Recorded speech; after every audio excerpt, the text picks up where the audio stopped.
ताई आणि दादांची कमेंट आली होती की तुम्ही ट्रॅक्टरला चाकं कशी जोडता आणि ट्रॅक्टर आणता कसा घरापासून. मग घरापासून आणायचं म्हणलं की अशी चाकं जोडून आणतो आम्ही चालवत. आणि आलो रानात की आता चाकं कशी काढते आणि हे जोडतो कसं हे दाखवा म्हणत होती. तर मग आता हे दाखवते मी त्यांना जोडून. तर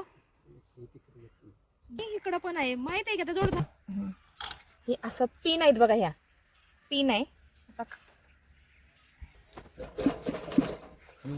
अशी चाकं जोडतो आम्ही घरातून ट्रॅक्टर आणताना. आणि रानात आलं की अशी चाकं काढून बाजूला केला, चाकं काढून बाजूला ठेवली की असा रोटर जोडतो बघा.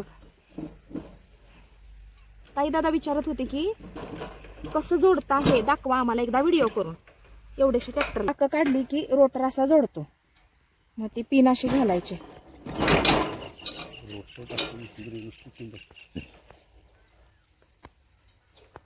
हे बघा रोटर आहे, ह्या बाजूला पण एवढा आहे आणि त्या बाजूला पण तो आहे. आता तो जोडताना मी दाखवते तुम्हाला. चला, तिथं पण बघा पिन आहे. म्हणजे दोन्हीकडं सगळं काय करायला लावायचं असेल तर ह्याला पिनच आहे. काय असं चाक काढून ठेवतो आम्ही. चाक काढलं की ही पिन आणि असा रोटर जोडतो. आता आपण हे रानात रोटर मारायचं काम चालू आहे ना.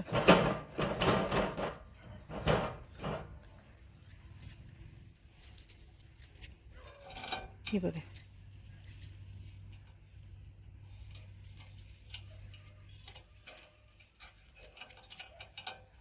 अशी पिन जोडायची आणि पूर्ण ट्रॅक्टरचा सगळा भार ही पट्टी पेलती बरं का. ही पट्टी, ह्या पट्टीवर ट्रॅक्टर म्हणजे आवरतो का. तर जास्त हे झालं की आवरत नाही ट्रॅक्टर. मग ही पट्टी ट्रॅक्टर आवरायचं काम करते का. तर रेस वाढली तर ह्या पट्टीवर सगळं करू शकतो.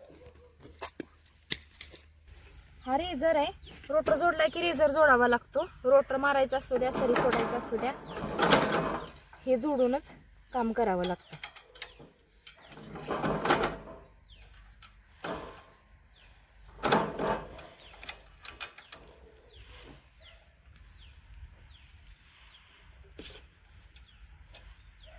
अशी पिन बसवावी लागते. चलला का नाही तर पुढं ट्रॅक्टर असा केला होता तर सगळा बोजे ह्या स्टँडवर होता.